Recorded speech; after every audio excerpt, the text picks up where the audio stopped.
Bon, ben moi je suis Pierre Jouventin, je suis docteur d'État en biologie et donc j'ai passé 40 ans comme directeur de recherche au CNRS. J'étais spécialiste de l'éthologie, c'est-à-dire du comportement des oiseaux et mammifères. Et puis j'ai passé 13 ans comme directeur de laboratoire d'écologie du CNRS sur les animaux sauvages. Et donc voilà, après, à partir de la retraite, j'ai fait une deuxième carrière. Je suis devenu journaliste scientifique. Et j'ai essayé de résumer ce que j'avais vu. Alors d'une part, des livres sur mes travaux à l'étranger, en Antarctique, puis c'était ma spécialité. Et puis aussi, un truc extraordinaire que j'ai fait, ça a été d'élever, et tout à fait par hasard, sans l'avoir voulu, et à une époque où c'était permis, alors que maintenant c'est plus permis, d'élever chez nous, en famille, en plein centre-ville, une louve que nous a donnée le directeur. Alors voilà, j'ai raconté tout ça dans ce livre-là. Voilà.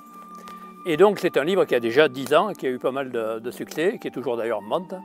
Et ce livre, il raconte notre histoire de fou. C'est-à-dire qu'un jour, le directeur du zoo de Montpellier m'a téléphoné et m'a dit voilà, on va être obligé de piquer des loups, de les euthanasier, parce qu'on n'arrive pas à les vendre et on ne peut pas les garder, sinon ils vont se battre par l'enclos est trop petit. Donc, il savait, il faut dire que ce n'est pas seulement pour moi qu'il a pensé à moi, il a surtout pensé à ma femme, parce que ma femme est une passionnée de loups. Et donc, il voulait lui faire plaisir.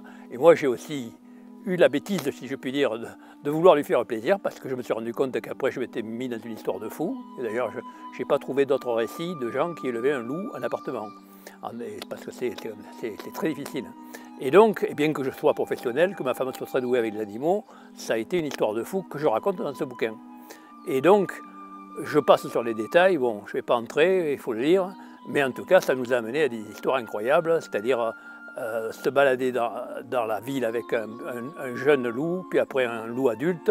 On croyait que ça allait durer quelques semaines parce qu'on était en train de retaper une maison avec un grand enclos, et puis ça a duré 5 ans. Donc, il est devenu adulte, elle est devenue adulte, et là, on a été obligé de vivre en meute. C'est-à-dire qu'on a créé une sorte de famille recomposée, mais pas avec des petits de différents ménages, mais entre deux espèces, loups et humains. Et ça s'est passé très bien. Alors, c'est ça qui a été surprenant.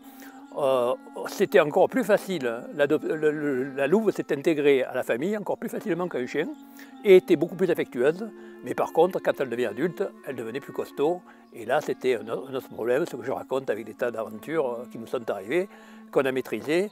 Et après, on a enfin pu retaper la baraque qu'on avait prévue. Et là, on a mis la louve avec nous dans l'enclos. Donc ça, c'est le premier bouquin. Le deuxième bouquin, qui vient à peine d'être édité, c'est un bouquin sur le loup en général. C'est-à-dire que je résume en quelques lignes mon histoire d'avant, mais par contre, ça m'a obligé, en faisant mon premier livre, je me suis rendu compte, j'ai fait toute la biographie comme je suis scientifique. Je suis obligé de savoir tout ce qui a été publié dans le monde sur l'animal. Et donc, j'ai fait toute la biographie sur cet animal, et j'en ai vu bien d'autres. Je suis allé les voir sur le terrain, les pister plutôt, parce qu'on ne les voit pas facilement, des loups en France. Et petit à petit, je me suis rendu compte que c'est un animal remarquable, d'une part complètement différent de ce qu'on racontait jusqu'à présent, parce que jusqu'à présent on racontait des contes, alors que depuis seulement 60 ans, on connaît le loup, et c'est le contraire de ce qu'on disait. Donc c'est pour arrêter les histoires de grands méchants loups que j'ai fait ce livre. Et là, je l'envisage dans tous les domaines, c'est-à-dire, d'une part, le loup en tant qu'écologiste, parce qu'en réalité, il a un mode de vie qui est beaucoup plus écologique que le nôtre, puisque nous, on est en train d'avoir des problèmes de surpopulation, de ressources naturelles, alors que le loup s'est débrouillé très bien.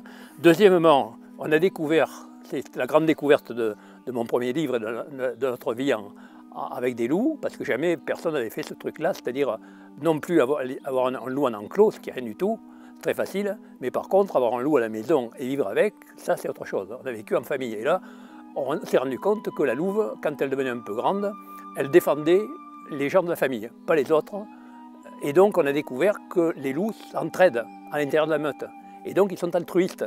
Et là, actuellement, je ne suis pas encore arrivé à convaincre, je suis obligé de faire comme c'est quand même mon métier, j'ai été obligé de faire des articles scientifiques pour expliquer tout ça, mais les grands spécialistes du loup en doutent encore, ils croient que ce n'est pas possible, donc c'est une découverte que le loup est altruiste. Ensuite, je parle du chien, c'est-à-dire que j'explique en réalité que pour bien comprendre son chien, il faut connaître le loup. Parce qu'en fin de compte, on sait depuis 20 ans que tous les chiens, les 400 races de chiens, dérivent toutes du loup commun, du loup d'Europe. Et puis, en fin de compte, on s'aperçoit qu'il y a plein de points communs. C'est l'homme qui a sélectionné parmi les loups les plus doux, les plus gentils. Il a créé le chien pour ne plus avoir de problème, parce qu'un loup, c'est quand même autre chose qu'un chien, c'est beaucoup plus dangereux. Et puis à la fin, au 4e chapitre, je parle de notre ami le loup, c'est-à-dire tout ce qu'on lui met sur le dos, et comment on peut vivre avec le loup, puisque à part la France qui estime que c'est impossible, partout ailleurs c'est possible. Et à la fin, je termine avec le dernier chapitre, notre ami le loup, c'est-à-dire montrer que le loup est en réalité non pas un épouvantail qu'on a toujours présenté, mais peut-être un modèle qu'il faudrait et qui a des convergences avec nous, parce que le loup, c'est un chasseur en meute de gros gibier. Or nous, jusqu'à il y a 10 000 ans, c'est-à-dire pendant 300 000 ans avant, on était aussi des chasseurs de meute en grand gibier. Donc c'est pas étonnant qu'on se sente si proche d'un loup et qu'on puisse vivre très facilement avec un chien ou un loup. Un loup c'est plus difficile, mais en tout cas un chien. Et par contre, c'est impossible de vivre avec un chimpanzé plus un quart d'heure.